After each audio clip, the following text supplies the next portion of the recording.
வச்சிருக்கு. பக்கத்துலேயே வந்து ஒரு லேடி பக் இருக்குது. இது வந்து எல்லா பூச்சியும் சாப்பிடும்.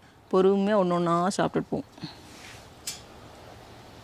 இங்கே பாரு, இங்கே பாரு, இங்கே பாரு, இங்கே பாரு. Lady buck. உனக்கு வேணுமா? வலிக்காது, வலிக்காது. பைட் பண்ணாது அது.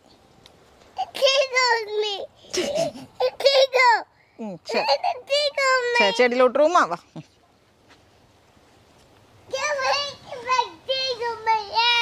ஆமாம், இவ தான் முக்கிய புள்ளி. எல்லாத்தையும் திறந்து போட்டுருவா. வெளியே வாடா.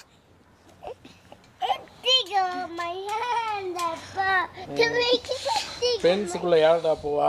யார் ஃபென்ஸ் ஓப்பன் பண்ணாங்க? நீ இல்லையா? அப்புறம் எப்படி ஓப்பன் ஆச்சு அது? இதில் வந்து ஒரே ஒரு கொத்தமல்லி செடி விட்டு வச்சுருந்தேன். ஏன்னா வந்து கொஞ்சம் பெருசாகிடுச்சு, அது கொஞ்சம் போல்ட் ஆகிற மாதிரி இருந்தது. அதனால ஒன்று மட்டும் விட்டு வச்சுருந்தேன். பார்த்தா இதில் வந்து அவ்வளோ பூ வந்திருக்கு. இப்போது நான் வந்து இதுலேருந்து மறுபடியும் மல்லி விதை எடுக்க முடியுமா அப்படின்னு சொல்லி பார்க்குறதுக்காக அப்படியே விட்டு வச்சுருக்கேன் எல்லாத்தையும். பூ அழகாக இருக்குது, சின்ன சின்னதாக. அதே மாதிரி வெங்காயத்தலை இருக்கும்ல, ஸ்ப்ரிங் ஆனியன், அதுவுமே வந்து வச்சு 2 வருஷம் ஆகுது. நான் வந்து இதை எடுத்துகிட்டு வேறு செடி வைக்கலாம் அப்படின்னு நினச்சேன். ஆனால் அதில் வந்து இப்போ பூ வந்திருக்கு. அதனால சரி, இந்த பூலேருந்து மறுபடியும் சீடு எடுக்க முடியுமா அப்படின்னு பார்க்குறதுக்காக விட்டு வச்சுருக்கேன். இந்த செடியை வந்து நம்ம யூஸ் பண்ண முடியாது, ஏன்னா ரொம்ப பெருசாகிடுச்சு. அதனால் வந்து நம்ம அடுத்தது வாங்கி தான் வைக்கணும். இதுலேருந்து சீடு வந்துச்சுன்னா அதையும் நம்ம போட்டு பார்க்கலாம் அப்படின்னு சொல்லி விட்டு வச்சுருக்கேன். ஒன்று மட்டும் பூத்துருக்கு. நான் வந்து இது வந்து சக்ஸஸ்ஃபுல்லாக வந்துச்சுன்னா கண்டிப்பாக வீடியோவில் ஷேர் பண்ணுறேன். இன்னும் நிறைய மொட்டு அங்கங்கே இருக்குது. இது வந்து கொஞ்சம் பெரிய மொட்டு.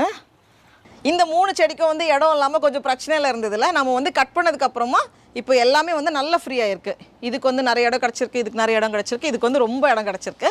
இப்போ தான் வந்து இலைகள்லாம் வர ஆரம்பிச்சிருக்கு. கொஞ்சம் கொஞ்சம் பூ இருக்குது. இனி வந்து இந்த பூவெல்லாம் கொஞ்சம் பெருசாகும். இதுவும் வந்து நம்ம போன வருஷமே வச்சது தான். அதனால் இதில் வந்து நம்ம காய் பிடிக்க விடலாம். இது வந்து நம்மளோட ப்ளூபெரி செடி.